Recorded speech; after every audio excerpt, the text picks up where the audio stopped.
LCM में आपने देखा, एलसीएम का मैंने फुल फॉर्म लिखा हुआ है एलसीएम, लीस्ट कॉमन मल्टीपल। कुछ लोग बोलते हैं कि लीस्ट नहीं होता, लोवेस्ट होता है, तो बेटा लीस्ट और लोवेस्ट दोनों होता है।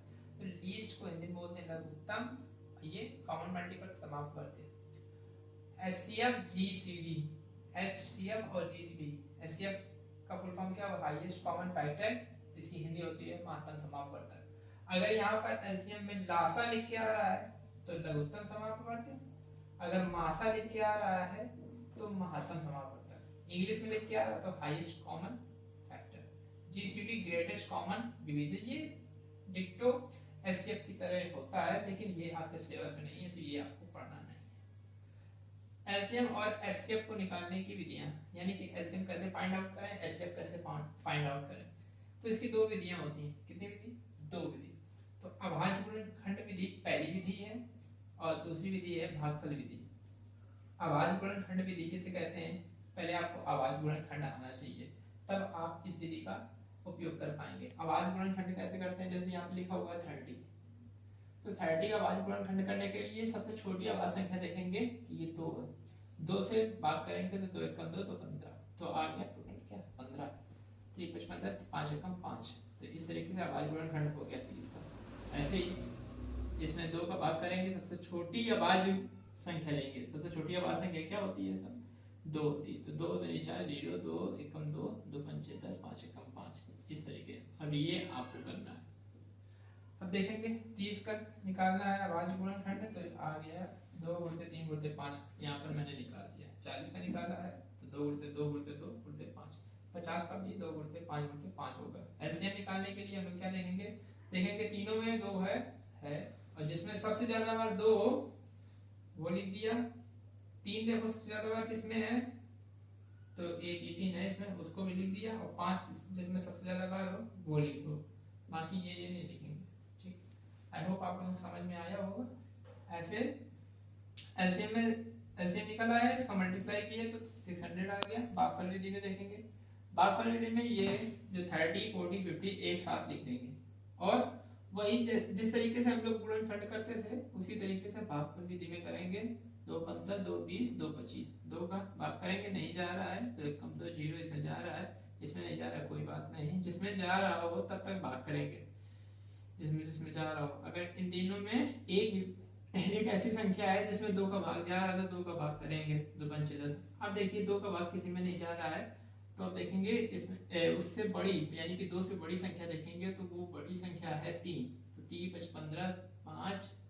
अब देखेंगे 3 का भाग इन सारी संख्याओं में जा रहा है कि नहीं, तो मैंने देखा या आपने देखा कि इसमें कोई भी ऐसी संख्या नहीं है जिसमें 3 का भाग जाए, इसलिए इससे भी बड़ी संख्या देखेंगे। कौन सी, अभाज्य संख्या। इससे बड़ी 3 से बड़ी संख्या क्या है, 5 है, बड़ी अभाज्य संख्या है 5, तो 5 एकम 5, 5 एकम 5, 5 25, 5 एकम 5, 5 एकम 5, 5 एकम 5, इस तरीके से हो गया। फिर उसके बाद एलसीएम निकालने के लिए ये जो नंबर दिख रही हैं इनका क्या कर देंगे, मल्टीप्लाई कर देंगे, तो आ जाएगा 600। अब देखिए बच्चों, ये विधि होती है बेसिक विधि, बेसिक मेथड होता है टू कंप्लीट और to find out LCM and HCF. लेकिन जल्दी से कैसे करें, कैसे निकालें बहुत ही जल्दी से एलसीएम, तो यहाँ पर हम लोग देखेंगे 3 और 6 लिखा हुआ है, तो इसका एलसीएम निकालना है तो क्या करेंगे, ये जो बड़ी संख्या है उसमें देखेंगे 6 का गुणा 1 में करके देखेंगे 6 कम 6। अब यहाँ पर देखेंगे 3 का भाग 6 में जा रहा है कि नहीं, देखेंगे 3 दूनी 6 जा रहा है, तो इसलिए कौन सा एलसीएम, 6 एलसीएम। अब 6 में देखेंगे 6 एकम 6, 6 एकम 6। अब यहाँ पर देखेंगे 4 से भाग जा रहा है, 6 में नहीं जा रहा है, 2 से गुणा करके देखेंगे 6 में, 6 दूनी 12, 4 का भाग जा रहा है 12 में, बिल्कुल जा रहा है, तो इसका एलसीएम कितना हो गया 12। अब यहाँ पर 7 और 28 का एलसीएम निकालना है, तो 7 और 28 का एलसीएम निकालने के लिए हम लोग 28 का गुणा किसमें करेंगे, 1 में, तो 28 से कम 28, 7 से देखेंगे भाग करके 28 से जा रहा है, तो बिल्कुल जा रहा है 7 को 28, तो इसका मतलब क्या आ जाएगा, इसका एलसीएम आ जाएगा 28। चलिए आगे बढ़ते हैं, आगे देखेंगे अगर अभी हम लोगों ने सीखा 3 और 6 का एलसीएम निकालना, अगर 3 6 पर 9 हो तब एलसीएम कैसे निकालें, तब कैसे निकालें, तो इसमें देखेंगे 3 और 6 का एलसीएम क्या होता है, 6 और 9 का देखेंगे, 6 और 9 का एलसीएम निकालना है, कैसे निकालेंगे, 9 वन जा 9, 6 का डिवाइड जा रहा है 9 में, नहीं जा रहा है, छोड़ो। 9 टू जा 18 जा रहा है, बिल्कुल जा रहा है, 6 का डिवाइड 18 में हो रहा है, इसलिए इसका एलसीएम कितना आ जाएगा 18। तो ये पहला क्वेश्चन आपको डायरेक्ट मेथड का यूज करके 4, 12 व 8 का एलसीएम निकालना है और 7, 14 व 28 का एलसीएम निकालना है।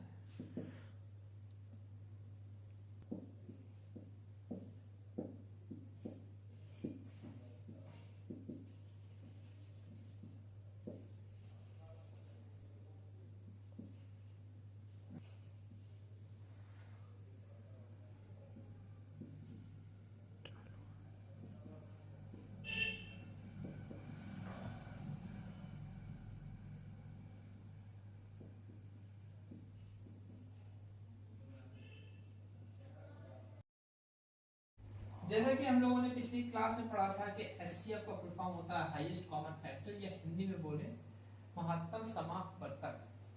आपको बुक में सारणिष्ठ उभयनिष्ठ देखने को मिलेगा, जिसका मतलब होता है कॉमन। अब डायरेक्ट आते हैं 9 व 21 का मासा करने पे। 9 व 21 का मासा अभाज्य गुणनखंड विधि से कैसे करेंगे, भागफल विधि से कैसे करेंगे, और इसको डायरेक्ट कैसे करेंगे, डायरेक्ट विधि।